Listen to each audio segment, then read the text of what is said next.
जय हिंद साथियों, स्वागत है आपका एक बार फिर से इस नई वीडियो में। दोस्तों, जिस वैकेंसी का काफ़ी टाइम से इंतज़ार था, फाइनली वो वैकेंसी आ चुकी है। जी हाँ, रेलवे के अंदर रेलवे सब इंस्पेक्टर और कांस्टेबल की वैकेंसी रेलवे प्रोटेक्शन फोर्स और रेलवे प्रोटेक्शन सिक्योरिटी फोर्स के अंदर आ चुकी हैं। रेलवे ने इसका ऑफिशियल शॉर्ट नोटिफिकेशन जारी किया है। तो आज की इस वीडियो में हम देखेंगे कि शॉर्ट नोटिफिकेशन में क्या क्या चीज़ें हैं, एक्स सर्विसमैन के लिए इसमें टोटल कितनी वैकेंसी है, किस प्रकार से एक्स सर्विसमैन को एज रिलैक्सेशन मिलेगा और इसका जो एग्ज़ाम होगा वो किस प्रकार से होगा। दोस्तों, सैनिकों से जुड़ी सारी खबरों को जानने के लिए सब्सक्राइब का बटन दबाएं और बेल आइकन को प्रेस करके ऑल का बटन दबाएं ताकि सारी लेटेस्ट जानकारी आपको मिले सबसे पहले।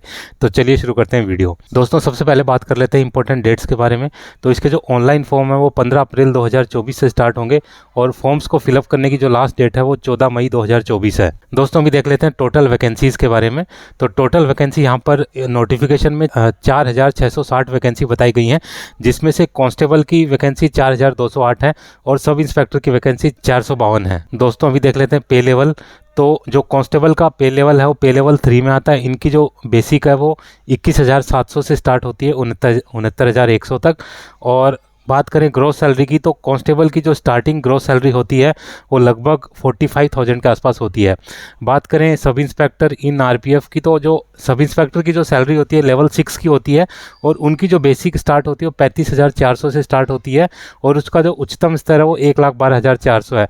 बात करें ग्रॉस सैलरी की, तो ग्रॉस सैलरी लगभग 55 से 60,000 के बीच में होती है। दोस्तों, बात करें एक्स सर्विसमैन के रिजर्वेशन की, तो एज पर जो रेलवे के जो नॉर्म्स हैं 10% जो भी वैकेंसी है एक्स सर्विसमैन के लिए रिजर्व रहती हैं।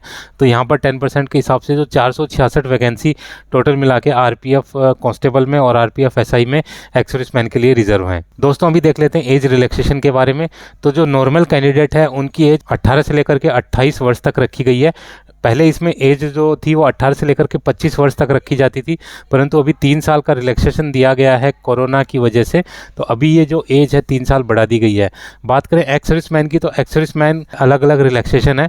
तो जो भी अनरिजर्व्ड कैटेगरी के एक्स सर्विसमैन है उनको अपनी प्रेजेंट एज में से अपनी सर्विस को माइनस करना है और उनको 3 साल और माइनस करना है। उनके बाद जो उनकी एज है वो 28 वर्ष होनी चाहिए। बात करें ओबीसी के एक्स सर्विसमैन की, तो ओबीसी के जितने भी एक्स सर्विसमैन हैं उनको अपनी जो वर्तमान एज है उसमें से अपनी सेना की सर्विस को माइनस करना है, प्लस उनको 6 साल और माइनस करना है और उसके बाद जो उनकी एज है वो 28 वर्ष से कम होनी चाहिए। और इसी प्रकार से SC ST के जो एक्स सर्विसमैन हैं उनको अपनी प्रेजेंट एज में से अपनी सर्विस को माइनस करना है, प्लस उनको 8 साल और माइनस करना है और उसके बाद उनकी जो एज है वो 28 वर्ष से कम होनी चाहिए। बात करें क्वालिफिकेशन की, तो जो कांस्टेबल हैं उनके लिए 10th रखी गई है। जो लोग भी 10th पास हैं वो सभी इसमें अप्लाई कर सकते हैं। और जो सब इंस्पेक्टर के लिए जो क्वालिफिकेशन है वो ग्रेजुएट रखी गई है। बात करें ग्रेजुएशन सर्टिफिकेट की, तो जो जिन लोगों ने 15 साल सेना में नौकरी की है और जिनके पास ग्रेजुएशन सर्टिफिकेट दिया गया है सेना की तरफ से, तो वो भी इसमें अप्लाई कर सकते हैं। वो सब इंस्पेक्टर के पोस्ट के लिए भी अप्लाई कर सकते हैं। अगर कोई लोग दोनों पोस्टों के लिए अप्लाई करना चाहें तो कर सकते हैं, क्योंकि दोनों का जो एग्ज़ाम होगा वो अलग अलग होगा, दोनों का जो फिजिकल होगा वो भी अलग अलग होगा। तो ये अलग अलग एग्ज़ाम चलेगा। तो जो कैंडिडेट दोनों वैकेंसीज़ के लिए अप्लाई करना चाहते हैं वो भी आराम से इसमें अप्लाई कर सकते हैं। दोस्तों, बात करें कि जो लोग सेना में नौकरी कर रहे हैं और वो एक्स सर्विसमैन कोटे में अप्लाई करना चाहते हैं तो उनको 1 जुलाई 2025 से पहले रिटायर होना होगा। और उससे पहले अगर डॉक्यूमेंट वेरिफिकेशन होता है, अगर आप ऑन सर्विस ही हैं और आपका डॉक्यूमेंट वेरिफिकेशन होता है तो आपको NOC सबमिट करनी पड़ेगी अपने कमांडिंग ऑफिसर से। दोस्तों, अभी देख लेते हैं सिलेक्शन प्रोसेस के बारे में।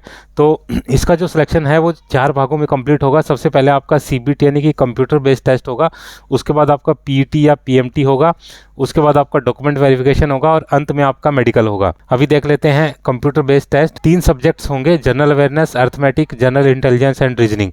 जनरल अवेयरनेस के 50 क्वेश्चन होंगे जो कि 50 मार्क्स के होंगे। अर्थमेटिक के 35 क्वेश्चन होंगे, 35 मार्क्स के होंगे और जनरल इंटेलिजेंस एंड रीजनिंग के 35 क्वेश्चन होंगे जो कि 35 मार्क्स के होंगे। इस प्रकार से टोटल आपके 120 क्वेश्चन होंगे जो कि 120 मार्क्स के ही होंगे। इसको पूरा करने के लिए आपको समय मिलेगा 90 मिनट यानी कि 1.5 घंटा। दोस्तों, इसमें नेगेटिव मार्किंग भी है 1/3 की, तो एग्ज़ाम देते समय आपको ध्यान रखना है। इसको एग्ज़ाम को आप हिंदी या इंग्लिश के अलावा और बाकी अन्य भाषाओं में आप अटैम्प्ट कर सकते हैं, जो कि यहाँ पर आप देख रहे हैं। सभी जो क्वेश्चन होंगे ऑब्जेक्टिव टाइप के क्वेश्चन होंगे। दोस्तों, इसमें जो SI का जो पेपर है और कांस्टेबल का जो पेपर है वो दोनों सेम ही रहेगा। आप जो देख रहे हैं यही पैटर्न रहेगा।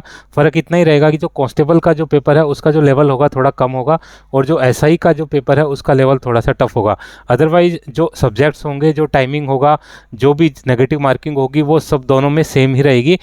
उसमें किसी प्रकार का कोई भी अंतर इसमें नहीं होगा। बात करें पीईटी की, तो पीईटी के अंदर आपकी रेस, लॉन्ग जंप और हाई जंप होता है।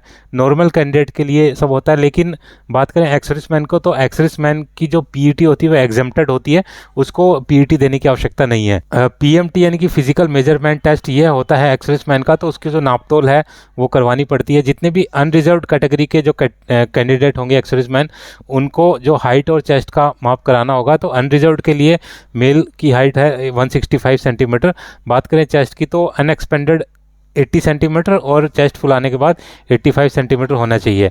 इसी प्रकार से जो SC SC ST कैटेगरी के जो एक्स सर्विसमैन हैं, उनकी जो हाइट है 160 सेंटीमीटर की आवश्यकता है और चेस्ट उनकी 76.2 बिना फुलाए हुए और 81.2 फुलाने के बाद।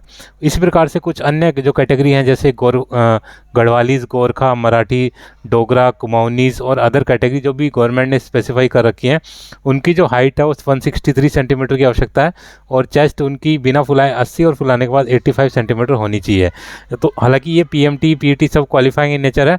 आपका जो रियल जो मेरिट बनेगी वो आपका जो फर्स्ट में CBT होगा उसी के बेस पे बनेगी। दोस्तों अभी बात कर लेते हैं कट ऑफ की। तो कांस्टेबल की जो कट ऑफ जो रहती है नॉर्मली 120 मार्क्स के अंदर से ये कट ऑफ रहेगी। जो आपका पहला CBT होगा उसी के अंदर ये मार्क जो कट ऑफ रहेगी। तो अगर पिछली कट ऑफ की बात करें तो एक्स सर्विसमैन की जो कट ऑफ होती है वो डिपेंड करता है RRBs के अंदर कौन सी RRB से आपने फॉर्म भरा है और उस RRB के अंदर कितने एक्स सर्विसमैनों ने अप्लाई किया है। लेकिन नॉर्मली देखा जाए तो 50 से लेकर के 60 के आसपास ये कट ऑफ रहती है। किन्हीं RRBs के अंदर जहाँ पर एक्स सर्विसमैन संख्या में कम है वहाँ पर कम भी रह सकती है, लेकिन नॉर्मली 50 से लेकर के 60 के बीच में कांस्टेबल की कट ऑफ रहती है। बात करें SI की, तो एक्स सर्विसमैन के लिए जो SI की कट ऑफ रहती है वो 60 नंबर से ऊपर ही रहती है, लगभग 60 से 65 के बीच में रहती है और डिपेंड करता है आने वाले टाइम में एग्जाम किस प्रकार से होगा, उसका जो लेवल है वो क्या रहेगा, तो कट ऑफ उसी प्रकार से डिपेंड करेगी। दोस्तों अभी देख लेते हैं फीस के बारे में। तो एक्स सर्विसमैन के लिए इसमें 250 रुपये की फीस रखी गई है। बात करें जॉब लोकेशन की, तो जिस RRB से आप अप्लाई करेंगे उसी RRB के अंदर आपका जॉब लोकेशन रहेगा। तो आपको ये देखना है कि आपकी RRB जिस RRB से आप अप्लाई करना चाहते हैं उसका एरिया कितना बड़ा है, तो वहीं पर आपकी लगभग पोस्टिंग रहेगी। देख लेते हैं अप्लाई कैसे करना है। तो आपको जो रेलवे की ऑफिशियल वेबसाइट है वहाँ पर जाके अप्लाई करना है। 15 अप्रैल 2024 को इसका ऑफिशियल नोटिफिकेशन, डिटेल नोटिफिकेशन आएगा, तो उसमें क्लियरली मेंशन होगा, आपको साइट का एड्रेस दिया होगा। तो दोस्तों ये थी सारी जानकारी। उम्मीद है कि वीडियो आपको पसंद आया होगा। वीडियो अगर पसंद आए तो लाइक, शेयर और सब्सक्राइब करना ना भूलें और बने रहें मेरे साथ इसी प्रकार के इंटरेस्टिंग वीडियोज़ के लिए। वीडियो में बने रहने के लिए आप सभी का धन्यवाद। जय हिंद।